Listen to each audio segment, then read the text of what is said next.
Alléluia. Alléluia. Et ce que nous appelons un service spécial, ça va juste être un petit moment de partage. C'est quelque chose que le Seigneur m'a mis à cœur et je voulais juste le partager avec le peuple de Dieu.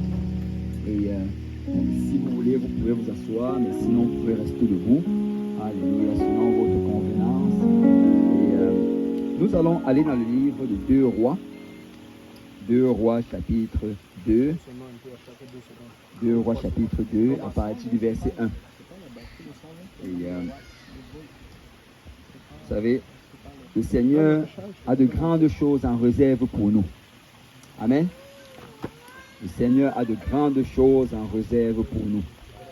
Et c'est réellement à nous de décider si nous allons recevoir ce que le Seigneur a pour nous.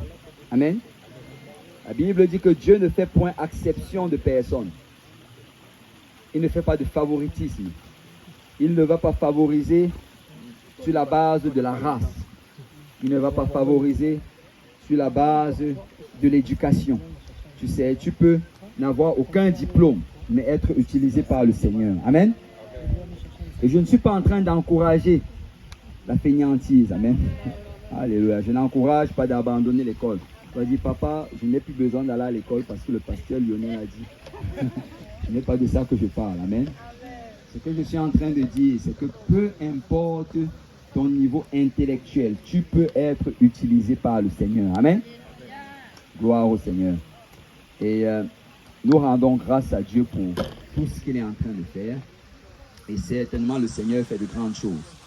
Et ce n'est que dans les jours à venir que nous allons réaliser vraiment combien, alléluia, ce que nous sommes en train de vivre aujourd'hui est puissant et important. Amen. Et je rends vraiment grâce à Dieu encore une fois pour les 7 personnes qui ont été baptisées d'eau au nom de Jésus-Christ pour le pardon de leurs péchés. Gloire au nom du Seigneur. Et également, il y a une sœur qui est venue me voir tantôt. Elle m'a dit qu'elle a reçu le Saint-Esprit pour la première fois. Ton nom, c'est encore sœur? La sœur Séraphine, elle a reçu le Saint-Esprit. Alléluia. Et on rend grâce au Seigneur pour cela. Amen. Et s'il y a d'autres personnes également qui c'était pour la première fois, peut-être qu'on va le poser. Est-ce qu'il y a quelqu'un ici, c'était la première fois aujourd'hui qui recevait le Saint-Esprit? La sœur Voldy. La sœur Voldy. Voldy, la sœur Voldy. Alléluia. On rend grâce au Seigneur pour la sœur Voldy. Amen. Amen. Gloire au nom du Seigneur. Et donc, merci Seigneur pour tout ce qu'il fait. Donc, comme j'ai dit, je ne vais pas être très long, mais je vais juste partager ceci rapidement. Dans 2 Rois, 2 Rois chapitre 2, et on va lire à partir du verset 1. La parole de Dieu déclare: lorsque l'Éternel fit monter Élie au ciel dans un tourbillon, Élie partait de Gilgal avec Élisée. Élie dit à Élisée: reste ici, je te prie, car l'Éternel m'envoie jusqu'à Béthel. Élisée répondit: l'Éternel est vivant, et ton âme est vivante, je ne te quitterai point. Il descendit à Béthel.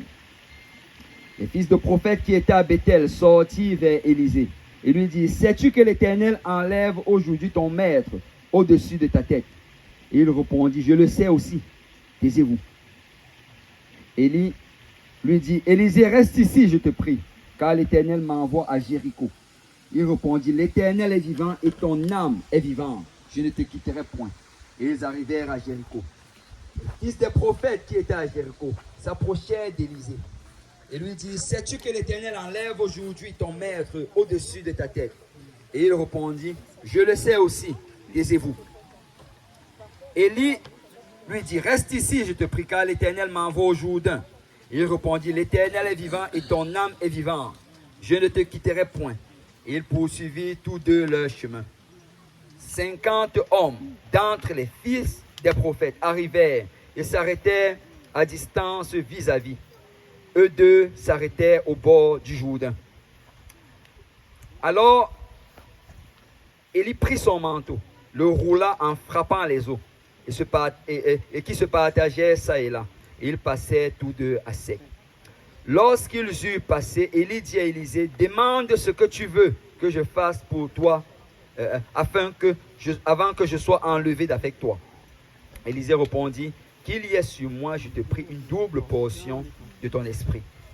Élie dit: tu demandes une chose difficile, mais si tu me vois pendant que je serai enlevé d'avec toi, cela t'arrivera ainsi. Sinon, cela ne t'arrivera pas. » Comme il continuait à marcher en parlant, voici un char de feu et des chevaux de feu les séparaient l'un de l'autre. Et il y monta au ciel dans un tourbillon. Élisée regardait et criait, mon père, char d'Israël et sa cavalerie. » Il ne le vit plus. Saisissant alors son vêtement, il les déchira en 2 morceaux. Et il releva le manteau qu'Élie avait laissé tomber. Puis il retourna et s'arrêta au bord du Jourdain. Il prit le manteau qu'Élie avait laissé tomber, il en frappa les os et dit, où est l'Éternel, le Dieu d'Élie? Lui aussi, il frappa les os qui se partageaient ça et là, et Élie passa. Amen. Avec l'aide du Seigneur, je vais juste parler sur le sujet de la double portion. Amen. La double portion. Nous allons prier. Père, nous te louons encore une fois et nous te rendons grâce. Papa, nous voici, Seigneur, réunis dans ta présence, désirant encore entendre de ta part, désirant, Seigneur, recevoir, alléluia, une parole qui vient directement de toi. Seigneur, oins-moi le prédicateur, donne-moi d'annoncer ta parole sans crainte ni faveur, mais mets les mots dans ma bouche, Papa. Et alors que les paroles sont prononcées, que ton esprit touche nos cœurs, nous transforme et nous mette sur cette voie qui mène jusqu'à la vie éternelle. Donne-nous aujourd'hui de saisir ce que l'Esprit veut dire à l'Église. Père, nous te louons et nous te rendons grâce pour tout ce que tu as fait, pour tout ce que tu es en train de faire et pour tout ce que tu vas faire. C'est en ton saint nom que nous avons prié, au nom de Jésus. Que quelqu'un dise au nom de Jésus. Au nom de Jésus. Gloire au nom du Seigneur. Si on peut battre encore nos mains pour le Seigneur. Alléluia. Gloire au nom du Seigneur. J'aurais besoin de quelques personnes qui vont faire les prophètes. Alléluia. Bon, il y a des gens qui veulent faire des prophètes. Mais vous savez ce qu'on va faire. Je vais prendre peut-être tous ces 4 qui sont assis. Vous pouvez venir, vous allez faire les 50 prophètes. Vous allez juste rester ici. Tout ce que vous avez à faire, c'est de juste regarder dans cette direction et paraître beau. Okay? Avec un gros sourire. Non, les prophètes ne s'asseyent pas. Alléluia. Bon. J'aurais besoin peut-être de quelque chose qui peut faire comme si c'était de l'eau. Peut-être quelqu'un qui peut s'habiller en bleu, il se couche par terre. T'es en bleu. Peut-être ça va juste faire. On ne va pas marcher dessus. T'es en bleu.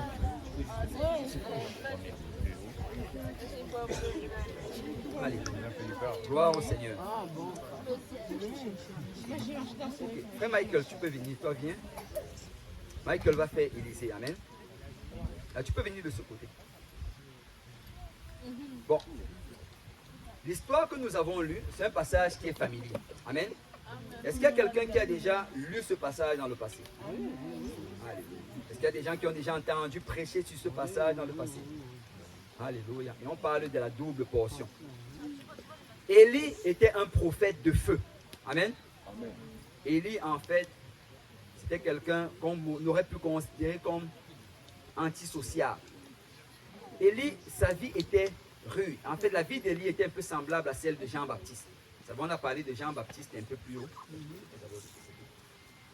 On a parlé de Jean-Baptiste tantôt.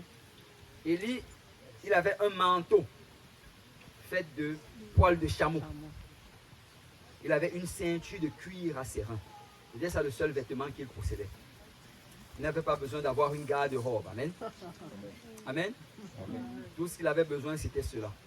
Élie se nourrissait, je crois qu'ils ont sorti récemment ce régime insectivore. Amen. On parle de ces régimes où on mange juste les insectes.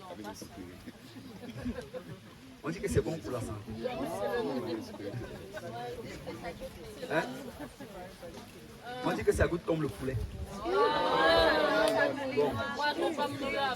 Moi, je ne sais pas ce qui vous concerne, mais tant qu'il y aura encore des poulets sur la face de la terre, les insectes peuvent continuer à voler. Amen. Gloire au Seigneur. Mais Élie mangeait les insectes. Amen. Lui mangeait les sauterelles. Élie, il mangeait du miel. C'était quelqu'un qui vivait dans la forêt. Élie dormait dans les cavernes. Élie passait son temps dans les montagnes. Élie, c'était vraiment quelqu'un de solitaire. Mais c'était ça son appel. Amen. C'était un appel de feu. C'était un appel où il devait, vous savez, aujourd'hui peut-être tu te considères solitaire.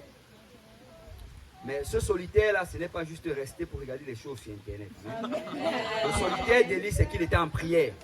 Il pouvait passer toute la journée dans la prière. Il pouvait passer toute la journée dans la parole du Seigneur. Et ça, c'est ce qui amène la puissance. Amen. Ce n'est pas juste parce que tu dis que tu restes seul dans ton coin. On ne parle pas de la même chose. Amen. Mais Élie, ce n'est pas tout le monde qui voudrait être l'ami d'Élie. Amen. Écoute, quelqu'un qui va te faire aller dormir dans la forêt. Ce n'est pas tout le monde qui voulait être un disciple d'Élie. Il y avait beaucoup de prophètes. Il y avait 50 prophètes dans telle ville. Il y avait des écoles de prophètes. Et tous reconnaissent qu'il y avait quelque chose de spécial avec Élie. Amen. Mais sauf que ce n'est pas tout le monde qui voulait suivre Élie. Parce que ce style de vie-là, ce n'est pas tout le monde qui veut le faire. Amen. Vous savez, nous sommes ici, nous sommes dans un chalet. Et les gens trouvent déjà la vie dure.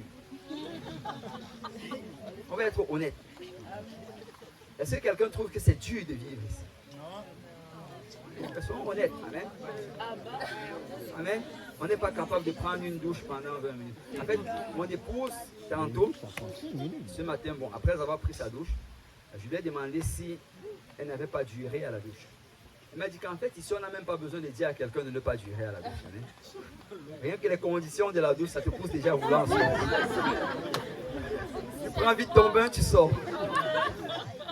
Mais vous savez, ça, ce n'est rien par rapport à la vie d'Élie. Amen. Mais parce que Élie avait accepté. Et chacun d'entre nous, on va être appelé à vivre une certaine vie solitaire. Parce que quand tu vas aller dans ton école et que tu vas être le seul qui sait Dieu, et souvent tu vas être mis à part. Amen. Est-ce qu'il y a des gens qui peuvent témoigner que c'est vrai? Amen. Quand tu vas servir le Seigneur, même dans ta famille, souvent tu vas être regardé comme bizarre. Mais parce que Élie obéissait à la parole de Dieu, la puissance de Dieu était sur lui. Amen. Et peut-être des gens allaient regarder Élie et le trouver solitaire et triste. Mais il n'était pas triste parce que la joie de Dieu était en lui. Amen. Gloire au nom du Seigneur. Donc là était venu le temps maintenant pour Élie d'être enlevé. Amen. Et la Bible dit qu'alors qu'il ressentait qu'il allait être enlevé, un tourbillon allait le prendre. Là, Élisée, si vous connaissez l'histoire, à un certain moment dans l'histoire, nous voyons comment ce jeune homme Élisée était en train de travailler dans les champs. Et Élie est venu avec son manteau et il a frôlé Élisée. Et là, Élisée a couru après lui. Cours après moi. Là, il s'est retourné, il a dit à Élisée, si tu veux me suivre, là je paraphrase, réalise que tu dois laisser tout ce qui est en arrière. Et Élisée a accepté, il a brûlé tout son héritage et il a suivi Élie. Et Élisée, quand tu regardes vraiment la vie d'Élisée, tout ce qu'il faisait, c'était de suivre Élie. Tout ce qu'il faisait, c'était d'aller. Tout ce qu'il faisait, c'était d'aller où Élie allait. Élisée n'avait rien de particulier. Il n'avait pas une puissance. En fait, pendant toute la vie d'Élie, tu ne vois Élisée faire aucun miracle. Pendant toute la vie d'Élie, tu ne vois Élisée être sollicité en rien. Élisée n'avait jamais été appelé pour prêcher au pupitre. Élisée n'avait jamais été appelé pour ouvrir le service. Élisée ne savait même pas jouer à la batterie, ni au piano. Mais tout ce qu'il faisait, c'était qu'il suivait Élie. Amen. Tout ce qu'il faisait, c'était qu'il suivait Élie. J'étais en train de parler avec le pasteur Mathieu tout à l'heure. Et il me faisait voir également un personnage dans la Bible. Matthias. Qui connaît Matthias? C'est celui qui avait été appelé pour remplacer Judas. En fait, quand on cherchait quelqu'un pour remplacer Judas, le seul critère qu'on a donné, c'est nous voulons quelqu'un qui était là avec nous dès le début. Vous imaginez, le seul critère, nous voulons quelqu'un qui était avec nous dès le début. Il y avait deux personnes, ils ont prié sur les deux et finalement c'était Matthias. Donc, quand on va voir Matthias au ciel, la seule raison pourquoi il était parmi les 12, c'est parce qu'il était là dès le début. Amen. Il a suivi jusqu'au bout. Parce qu'une bénédiction spéciale pour ceux qui suivent jusqu'au bout. Amen. Gloire au nom du Seigneur. Donc Élisée a juste suivi Élie pendant toute sa vie. Et là maintenant était le temps pour Élie de partir au ciel. Et Élisée devait être son remplaçant. Regardez ceci, ça c'est très important. La Bible dit que ce jour-là, Élie se lève. Il dit à Élisée, bon, reste ici, je dois aller dans telle ville.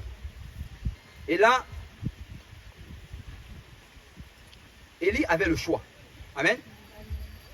Élisée avait le choix. Il pouvait juste rester. On lui avait donné l'opportunité de rester. Amen. Là, je vais juste paraphraser. Vous pouvez aller lire ça dans votre Bible un peu plus tard. Mais avant que Élisée ne vienne, Élie avait d'abord un autre serviteur. Et à un certain moment, quand Élie devait aller dans le désert, il a demandé au serviteur, reste dans cette ville et je dois aller dans le désert. C'est dès qu'on lui a dit, reste dans cette ville, il n'a même pas attendu que Élie finisse sa phrase. Il a déguerpi et on ne l'a plus jamais vu. Parce que cette vie de dormir dans les montagnes, là, écoute, ce n'est pas agréable. Amen.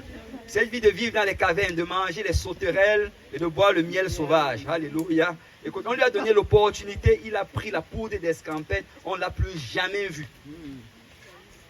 Mais Élisée, on lui dit, Élisée, reste dans cette ville, parce que je dois aller dans l'autre ville. Élisée avait l'opportunité.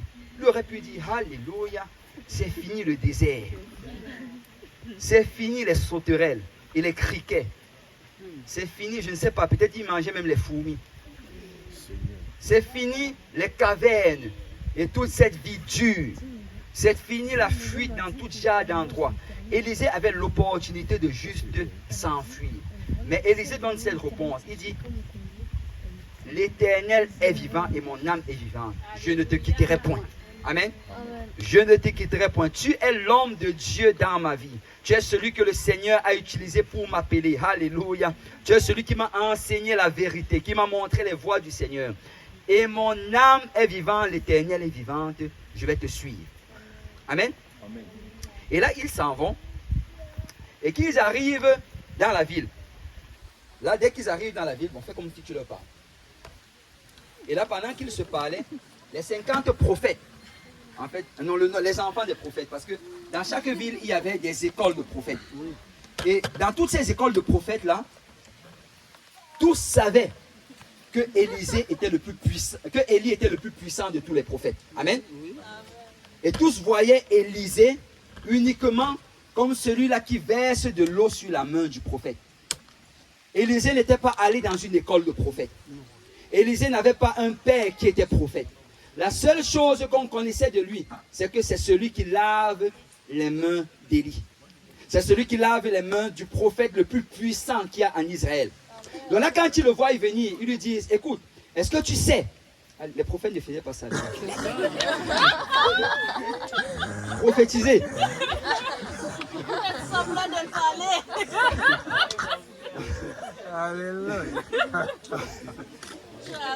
Mais les prophètes viennent voir Élisée.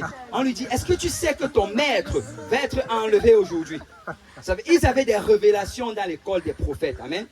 Ils avaient entendu de la part de Dieu. Ils avaient ces révélations puissantes. Est-ce que tu sais que ton maître va être enlevé aujourd'hui? Mais Élisée leur dit, je le sais. Amen. Et ceci me dit ceci. Ce n'est pas forcément parce que quelqu'un ne dit pas qu'il est prophète que ça ne fait pas de lui un prophète. Amen. Ce n'est pas forcément parce que quelqu'un ne dit pas. Vous savez, nous avons beaucoup de prophètes dans notre église. Amen. Nous avons des pasteurs qui sont des prophètes. Ce n'est pas parce qu'ils mettent prophète Dieudonné Kaosi. Ce n'est pas parce qu'il n'a pas une carte qui est écrit prophète dessus que ça ne ferait pas de lui un prophète. Amen. Amen. Amen. Donc faisons attention parce qu'on est dans cette ère-là où nous voulons juste courir derrière les prophètes. Amen. Dès que quelqu'un met son titre sur YouTube, prophète tel, il va prophétiser sur mon mariage. Alléluia, gloire à Dieu. Peuple de Dieu, faisons attention. Amen. Donc, Élisée leur a dit, écoutez, je sais, moi aussi j'ai entendu. Je ne le dis pas haut et fort comme vous, mais je le sais. Amen. Si tu restes beaucoup à côté d'un prophète, tu vas commencer à ressentir l'esprit du prophète. Amen. Amen. Et là, après cela, Élie vient le voir. Élisée, reste ici parce que l'Éternel m'envoie dans une autre ville. Et Élisée lui répond, l'Éternel est vivant. Répète. L'Éternel est vivant. Et mon âme est vivante. Et mon âme est vivante. Je ne te quitterai point. Je ne te quitterai point. Et après, ils s'en vont pour la prochaine ville. Et là, quand ils arrivent encore à la prochaine ville, là, il va encore voir d'autres fils de prophètes qui sont à l'école du prophète. Prophétiser. Et là, pendant qu'ils sont en train de se parler, on lui redit encore la même chose. Que, écoute, est-ce que tu sais que ton maître va être enlevé aujourd'hui? Et il redonne la même réponse. Chut, je le sais, mais taisez-vous. Amen. Et là, après cela, la troisième fois, Élie vient encore le voir. Élisée, reste ici parce que je dois aller dans une autre ville. Élisée doit répondre, L'Éternel est vivant et mon âme est vivante. Je ne te quitterai point. Alléluia, ça c'est un frère Élisée. Amen. Alors il s'en allait pour aller maintenant dans la prochaine ville. Mais là, alors qu'ils étaient en train d'aller dans la prochaine ville, ils se sont retrouvés face au Jourdain. Et là, la Bible dit que Élisée et Élie, quand il était face au Jourdain, il a sorti ce vieux manteau que les gens n'aimaient pas. Amen. Le manteau de poil de chameau. Et il l'a enroulé. Et il a frappé les eaux avec cela. Et là, les eaux se sont divisées en deux. Et quand ça s'est produit, là maintenant, il s'est tourné vers Élisée. Et il lui a dit, parce qu'il avait compris que Élisée savait. Amen. Élisée avait ressenti également qu'il allait être enlevé ce jour-là. Et la Bible dit que quand cela s'est produit, vous savez, 50 prophètes de la prochaine ville sont sortis de leur ville et ils sont venus, se sont tenus de l'autre côté du Jourdain. Donc c'était vraiment comme cela. On avait 50 prophètes d'un côté du Jourdain, Élie et Élisée de l'autre côté. Il y avait le Jourdain au milieu qui était séparé en deux. Et là, alors qu'ils étaient en train de marcher, voilà. Et là, quand ils étaient au milieu, la Bible dit que Élisée, pendant qu'il marchait, c'est une longue marche, Élie demande à Élisée, qu'est-ce que tu veux que je te donne? C'est ça, c'était la dernière chose qu'il pouvait demander à ces grands hommes de Dieu. La dernière chose qu'il pouvait demander au prophète de l'Éternel. Élie avait fait tout genre de miracles. Amen. Vous savez, s'il avait demandé la prospérité, il aurait pu l'avoir. Amen. S'il avait demandé, il pouvait dire à Élie, tu sais, Élie, ce temps de vie difficile qu'on a vécu ensemble, je veux juste que tu me bénisses en abondance et que ça comble tous les manquements qu'on a manqués. Il aurait eu. Amen. Je veux la plus grande maison en Samarie. Je veux, alléluia, des serviteurs et des servantes. Il aurait pu tout demander. Il avait l'opportunité de changer de vie. Il lui demande, qu'est-ce que tu veux que je te donne? Et là, Élisée répond, je veux que tu me donnes une double portion de ton esprit. Alléluia. Je veux que tu me donnes une double portion de ton esprit. Je veux que tu me donnes une double portion de ton esprit. Et la Bible dit que quand il a dit cela, Élisée lui a répondu, cela est difficile. Mais si tu me vois, alors que je quitterai, tu le recevras. Mais si tu ne me vois pas, amen, c'est dans vos Bibles. Si tu ne me vois pas, tu ne l'auras pas. Amen. Donc, il y avait une condition par rapport à cela. Et moi, ce qui m'intéresse d'abord dans cette histoire, c'est que Élisée n'a pas demandé la même portion. Amen. Peuple de Dieu, nous devons vouloir la double portion de ce que nos anciens ont reçu. Amen. Amen. Nous devons vouloir la double portion de ce que le pasteur Kaosi a eu, le pasteur Luc, alléluia. Nous ne voulons pas juste faire comme eux, mais nous voulons la double portion de ce que nos anciens ont reçu. Amen. Amen. Ce n'est pas la volonté de Dieu qu'on fasse juste comme. C'est la volonté de Dieu qu'on fasse plus. Amen. Amen. C'est la volonté de Dieu que tu fasses un peu plus que la sœur Jolie. Amen. Amen. Que tu fasses un peu plus que la sœur Luc, la sœur Nancy. Alléluia. Je ne veux pas juste la même chose, mais je veux la double portion. Amen. Amen. Et la seule condition pour l'avoir, c'est si tu me vois quand on m'enlève. La seule condition. Élisée, on ne nous a pas parlé des talents d'Élisée. On ne nous a pas parlé de ses habiletés, de ses connaissances. Tout ce qu'il devait avoir, c'était de voir le prophète quand on l'enlève. Vous savez, si nous allons recevoir quelque chose de nos anciens, c'est si nous restons avec eux jusqu'à la fin. Amen. Si tu vas recevoir la bénédiction que Dieu a prévue pour toi, c'est si tu restes avec alléluia, jusqu'à la fin. Si tu as reconnu que c'est l'homme de Dieu dans ta vie, si tu as reconnu, alléluia, qu'il prêche la vérité, qu'il est dans les voies du Seigneur. Écoute, si c'est quelqu'un qui prêche de fausses doctrines, alléluia, tu dois dealer avec cela. Amen. Amen. Amen. Je ne suis pas en train de dire de suivre les faux prophètes. Mais ce que je dis, c'est que si tu as reconnu que c'est l'homme de Dieu et qu'il prêche selon la vérité, alléluia, ne l'abandonne pas quand les temps deviennent difficiles. Amen. Ne l'abandonne pas quand tu commences à te ressentir comme un autre agenda. Alléluia. Écoute, Élisée peut-être voulait les choses que les autres avaient. Mais il suivait un homme de Dieu qui menait la vie dure. Et vous savez, souvent, certains d'entre nous, j'ai déjà entendu ce discours. Oui, mais le pasteur prêche ceci, mais dans telle autre église aux États-Unis. Écoute, tu n'es pas aux États-Unis. Amen. Amen. Amen. Si tu demandes même l'immigration, on va te refuser. Le Seigneur t'a placé au Canada. Amen. Amen. Ce n'est pas toi qui as choisi l'homme de Dieu dans ta vie, c'est Dieu qui l'a choisi. Amen. Amen. Alors ce que tu es appelé à faire, et c'est la volonté du Seigneur, c'est que tu le suives. S'il va dans la montagne, suis-le sur la montagne. Amen. Amen. S'il va dans la vallée, suis-le dans la vallée. Alléluia. Parce que la seule condition pour recevoir ce que le Seigneur a pour toi, c'est si tu continues à le suivre. Amen. Amen. Amen. Amen. Gloire au nom du Seigneur. Et là, tout ce que tu as besoin de faire, c'est de suivre. Et viens, on va marcher. Ah, c'est pas le moment. Donc là, ils étaient en train de marcher pendant qu'ils parlaient. La Bible dit que pendant qu'ils parlaient, vous savez, là, un char de feu a commencé à descendre du ciel. Et regardez, il y avait ces autres 50 prophètes qui étaient de l'autre côté. Ils voyaient la scène. Je ne sais pas si vous pouvez vous imaginer ça, mais ça devait être quelque chose de glorieux. Ils sont juste tous les deux en train de marcher. Et il y a un char, je crois que ça doit être sûrement venu de l'extérieur, de l'arrière. Un char de feu vient en arrière, alors qu'ils sont en train de marcher. Et les 50 prophètes sont là comme des spectateurs. Vous savez, quelques chapitres auparavant, Élie désirait mourir sur la montagne. Il voulait mourir dans une caverne, déprimé, découragé. Si les gens connaissent l'histoire, il a prié, Seigneur, enlève ma vie aujourd'hui, dans le désert, tout seul. Et je n'aurais même peut-être pas de funérailles, abandonné, peut-être son corps allait juste se décomposer là dans le désert. Mais ce n'était pas ça la volonté de Dieu pour Élie. Amen.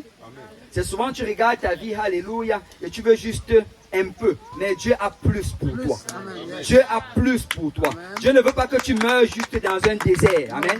Dieu ne veut pas juste que tu meurs abandonné à toi-même. Alléluia. Le Seigneur a une fin glorieuse pour chacun de ses enfants. Amen.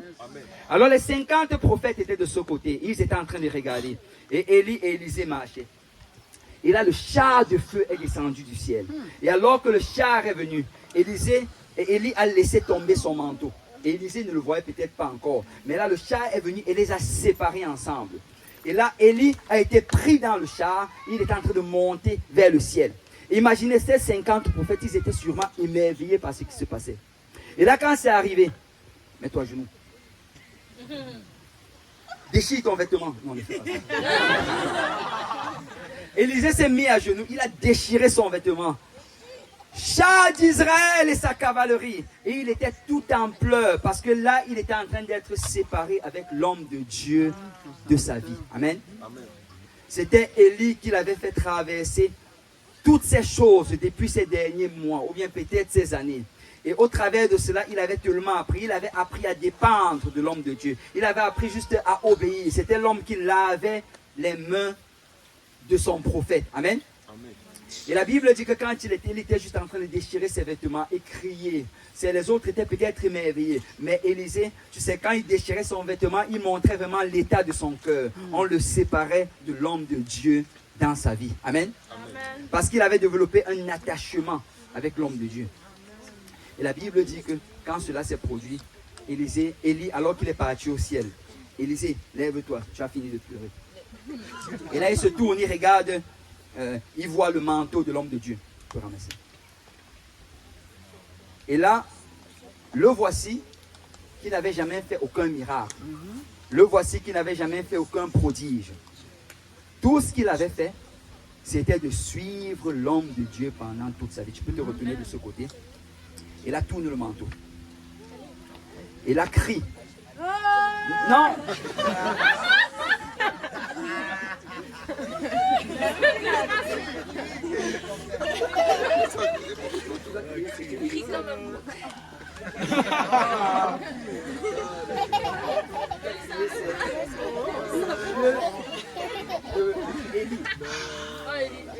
Là, tu tournes et après tu frappes l'eau. Le Dieu de Élie. Et là, la rivière s'est séparée en deux. Et la Bible dit que quand la rivière s'est séparée en deux, les autres prophètes couraient, mettez-vous à genoux. Non, ne vous prosternez pas. Mettez-vous à genoux. Et là, il dit, l'esprit d'Élie est sur lui. Alléluia, vous pouvez vous lever. Alléluia, gloire au nom du Seigneur. Et là, c'est comme ça que Élisée a reçu la double portion de l'esprit d'Élie. Amen. Amen. Si on peut battre nos mains pour nos prophètes.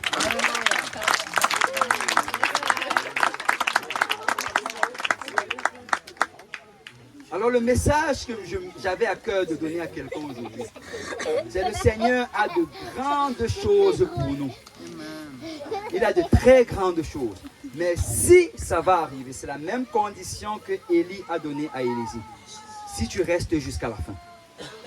Tu dois rester jusqu'à la fin. Tu auras une opportunité de partir. Amen. C'est une chose qui est sûre. Tu auras une opportunité. Peut-être même un jour le pasteur, tu sais, souvent le pasteur il va regarder, il voit que si ton cœur n'est pas dansé, il va te donner l'opportunité de partir. C'est souvent tu veux évangéliser, tu regardes quelqu'un, tu vois que tu lui dis, oh tu vas rester à l'église pour prier. Amen. Parce que tu sais que si tu l'amènes dehors, mais tu sais, quelqu'un doit dire, non pasteur, si tu sors, je sors. Amen. Si tu fais, je fais. Parce que l'onction de Dieu va être répandue sur celui-là qui va se soumettre jusqu'à la fin. Amen. On va se lever tous ensemble. Que quelqu'un dise la double portion. Que quelqu'un dise la double portion. La double portion. Le Seigneur a une double portion pour chacun d'entre nous. Mais si ça va arriver, ça demande la soumission et ça demande de l'obéissance. Je n'ai vu aucune personne dans la Bible recevoir une bénédiction dans la rébellion. Tous ceux qui l'ont reçu, c'est parce qu'ils étaient soumis. Amen. Alors nous allons prier pour un esprit de soumission. Amen. Nous allons prier pour l'esprit d'Élisée. Je vais être soumis jusqu'à la fin. Amen. Allez, on va tous élever nos voix vers le Seigneur. Je vais demander à chacun ici de parler lui-même. Amen. N'écoute pas juste la prière du pasteur, mais parle. Dis, Seigneur, donne-moi un cœur humble. Seigneur, donne-moi un cœur soumis. Donne-moi d'obéir à l'homme de Dieu dans ma vie. Amen. Élevons tous nos voix vers le Seigneur. Alléluia. Père, nous te rendons grâce, Seigneur, pour ta parole. Merci, Seigneur, parce que nous avons entendu aujourd'hui que tu nous appelles à la soumission et à l'obéissance. Papa, nous venons, alléluia, remettre chacun de tes enfants ici présents. Donne-nous d'être soumis. Donne-nous d'obéir à nos dirigeants. Donne-nous, Seigneur, alléluia, de faire ce qu'on nous appelle à faire. Loin de nous toute forme de rébellion. Loin de nous un esprit orgueilleux. Loin de nous, Seigneur, un esprit qui résiste, alléluia, à nos dirigeants. Un esprit qui résiste à l'ordre que tu as établi. Mais nous voulons être soumis, Seigneur. Papa, étends tes mains sur chacun d'entre nous aujourd'hui, Papa. Donne-nous, Seigneur, alléluia, de juste savoir, alléluia, ce que nos dirigeants veulent, alléluia, et se soumettre à cela. Et même si nous n'avons pas un ministère qui est visible, mais de servir dans l'ombre, Papa, et de le faire avec joie, de le faire avec obéissance, de le faire, Seigneur, de tout notre cœur et de toute notre âme. Seigneur, je prie, Seigneur, alléluia, afin que tu touches chaque personne ici présente. Seigneur, donne-nous d'avoir l'esprit d'Élie aujourd'hui. Celui-là qui va juste, alléluia, dire, l'Éternel est vivant et mon âme est vivante, je ne te quitterai point. L'Éternel est vivant et mon âme est vivante. Je ne vais pas abandonner la saine doctrine. L'Éternel est vivant et mon âme est vivante. Je vais marcher selon chacun des principes que j'ai reçus de nos anciens. Seigneur, étends tes mains sur chaque personne ici présente. Papa, nous prions, Seigneur, qu'une vague de ton esprit, Seigneur, bouge en ce lieu. Et que ça touche chaque personne et chaque cœur, Seigneur. Et que ça nous amène dans cette nouvelle dimension, dans l'obéissance. Oh, karabasa, kalabasha, kalabashanda. Elebe sakalabasho, kolobo, shekelebeshe. Arabase, kelebe, sakalabasha, kalabashanda. Arabase, lebe, shakalabashanda. Alléluia, alléluia. Alléluia. Que quelqu'un dise au nom de Jésus. Au nom de Jésus. Alléluia. Si on peut battre nos mains pour le Seigneur. Alléluia. Gloire au nom du Seigneur. Gloire au nom du Seigneur. Alléluia. Là, présentement, nous allons, alléluia, avoir un quiz. Et le quiz, ça va durer environ 30 minutes. Et ça va être dirigé par le pasteur Dario. Et si vous voulez participer au quiz, vous pouvez juste rester où vous êtes. Alléluia. Mais si vous ne participez pas, ben vous pouvez vous promener. Mais nous allons... oui, le pasteur Dario va organiser les équipes. Ça va être des équipes de 4, parce qu'il faut juste 4 gagnants, parce qu'il y a juste 4 prix. Amen. Mais pendant ce temps, ils vont peut-être arranger également les terrains d'activités sportives. Parce qu'après cela, ça va être des activités sportives. Et nous allons avoir après cela le souper aux alentours de 17h30. À 17h30 environ, nous allons nous réunir dans la